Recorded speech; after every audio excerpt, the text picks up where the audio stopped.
Feeding the family does not have to be expensive, especially with my cheesy fish pie that uses some really basic ingredients like some frozen veggies and a tin of tuna to create a delicious and nutritious dish, and it's really simple to whip up.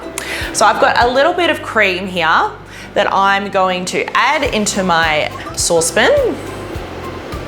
I'm gonna take a few little shortcuts with this dish. This is not fancy cooking by any means, but it's tasty. It's kind of like a cross between a tuna mornay and a shepherd's pie. So if you like either of those dishes, you're gonna love this. I've blanched a kilo of frozen veggies, and that's gonna go straight into the saucepan. I'm also adding in a can of tuna. Now, when you're buying tuna, always try and buy a dolphin safe or responsibly sourced tuna.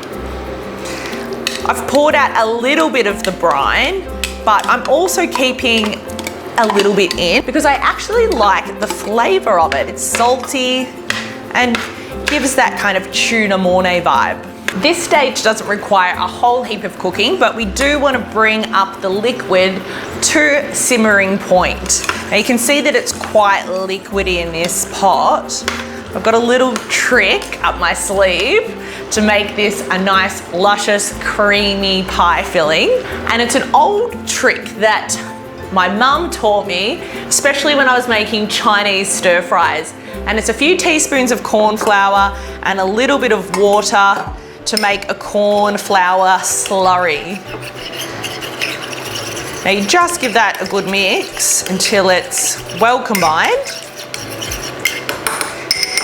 And this is getting hot now, so it's the perfect temperature to add in our corn flour slurry. And in no time at all, like magic, we are going to have a nice thick filling. Okay, that's come together quite nicely. At this point, you can season your pie filling. Got a little bit of pepper, a little bit of salt.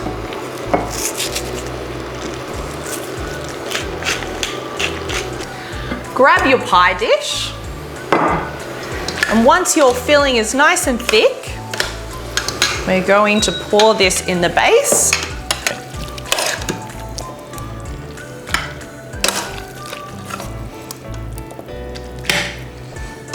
The topping for this pie is a little bit different. Of course you could use mashed potato, but I've steamed a cauliflower and then I've blitzed it in my blender with a little bit of cream, and I'm gonna fold through, of course, some cheese.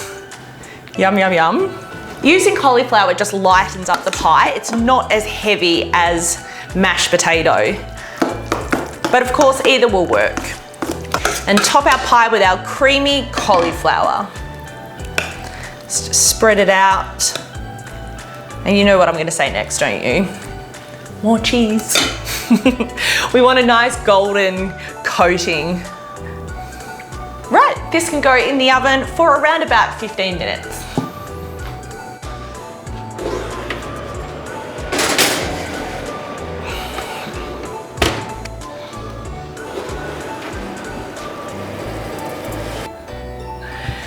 Bubbly and golden, cheesy fish pie. What's not to love about this dish? I love to serve it with some sauteed dark leafy greens. This dish is really perfect as a midweek meal for the whole family.